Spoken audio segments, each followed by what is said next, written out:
All right. Welcome, fellow filmmakers. I'm Jake, the film guy. I'm the most handsome filmmaker this side of the Mississippi. I'm also the most humble. One of the popular topics I see from Google Analytics is simply what to put inside of a video production contract. And I hope to shed some more light on that because as I've been doing video production for 2.5 years now, as a small business owner, and just in general as a filmmaker, I'm learning more and more about some of the things that should be included in that almighty piece of paper before you actually have a client sign the dotted line. Now, as with anything legal, do not take what I say with a grain of salt. In fact, you should do your own homework. You should always consult with professional help where needed. The responsibility of implementing what I share with you is ultimately on you. So its use or misuse is up to you. Having said that, here are some of the pointers that I've learned along the way through a lot of trial and error. First things first, I've noticed that when you do a video production contract, you really need to spell out who's owning the script. I mean, write that sucker down. If it's your client, great. People believe what they see, right? Not what they hear. So don't just say, yeah, Bob, you're gonna do the script and, I'll come in and shoot everything. Okay? No, you actually need to write that down if it's an expectation. Or if you're doing the scripting, that needs to be written down. There are lots of things that should be included in your written proposal. I recommend better proposals, by the way. It's been really seamless in sending people a proposal. What else can I say? Take a look at it. Go to the site, microbudgeter.com/tools. There's a link there for Better Proposal, highly underrated software in the cloud that you can use to send people paperless proposals. But if you want to go old fashioned and use a contract, that's totally fine too. I highly recommend that you also spell out in your proposal the other odds and ends, such as location, time, who's going to be responsible for the revisions. These things need to be spelled out. Don't just leave things up to chance and hope that serendipity will save you. No! You want to make sure there's no ambiguity between you and the client. When it comes to locations, how many locations are you shooting at? You do not want, and this is a great example, I had a client once come back and say, well, what if we got a shot in the hospital? Production had wrapped, and nowhere in the script had we had a hospital sequence, and the budget certainly wouldn't have allowed us to go and shoot in a hospital. I did my best to be tactful, but it was a hard lesson learned. Thankfully, I found some stock footage that wasn't entirely awful, and then when the client reviewed it, the client just scrapped the whole thing.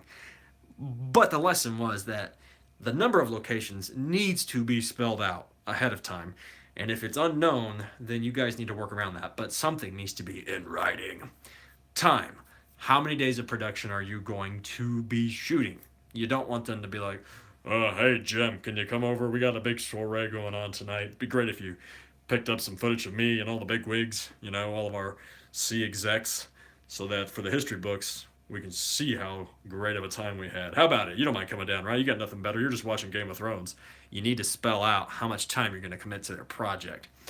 After that, I would also add the really big one is the revisions. You need to make sure that your client's on board with you as to how many revisions you're giving them. 3 is typical, at least in my work so far. Give them a first draft, a second draft, and then issue a third draft and say, this is it. Beyond this point of return, there is no point of return. If they're not on board with that, well, this is where you negotiate those terms in the proposal. I highly recommend you also consider listing how many watermarks they can expect.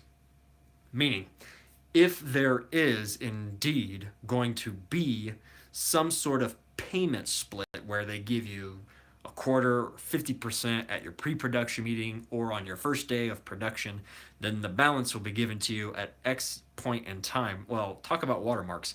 This incentivizes them to pay you in full.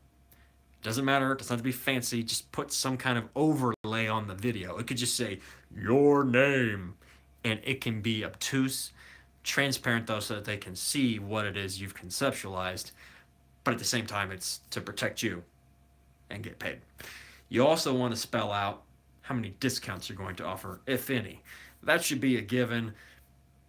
I don't offer discounts. I do for nonprofits and churches, but for a business, what I would always tell them if they ask for some kind of discount is to say, well, what we should consider is going to a package here where we do a half-minute video instead of a full minute, and we do an HD video instead of a 4K video, and that'll bring down the price by $5,000 and split over the life of this financing you're going to do through PayPal. That's probably going to save you just shy of $1,000 a month. Does that sound like a better alternative? That's one way to handle the discount, is to propose a different service. Grant Cardone says 40% of the time you're on the wrong service anyways with your client, so it doesn't hurt to ask these kinds of qualifying questions while you're still at the negotiation table. Beyond that, I would say that you need to make sure you include payment information. I kind of touched on that earlier, but you need to be clear when you're getting paid, how you're getting paid, and who is going to be signing the check or swiping the card. I want to finish with this. If there's any other kind of miscellaneous detail that you need to include in writing, make sure that it's there before they sign the dotted line, such as, will there be drone footage? Will there be underwater footage? Stop motion animation? I mean, not that most clients want stop motion animation, but you catch my drift. You should have something there that's going to be indicative of all of the little things that you're going to do for them. I'm going to be doing green screening for you. I'm going to be delivering you a widescreen video. It's not going to be in portrait mode. I'm going to give you a 4K video, so on and so forth. It is expected that it will be this amount of time, i.e. the runtime will be 3 minutes. Spell everything out. Type it up. Your handwriting's bad. My handwriting is awful in both hands. But the typed word, now that's powerful. Well, I wish you well, fellow filmmakers. As always, if you need more resources, go to the website at microbudgeter.com/blog.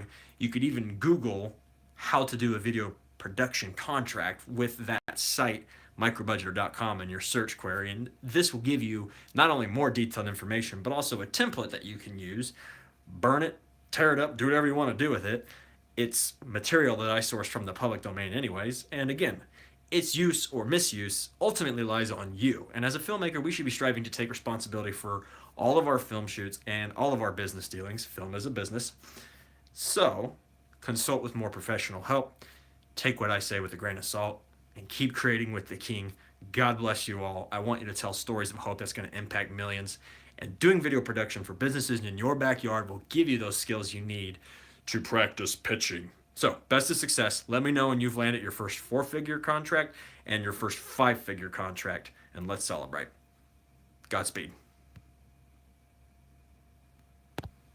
Now let's figure out how to turn this off.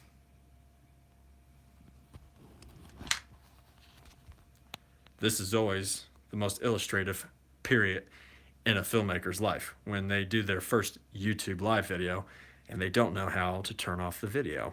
So let's give it a whirl. Here we go.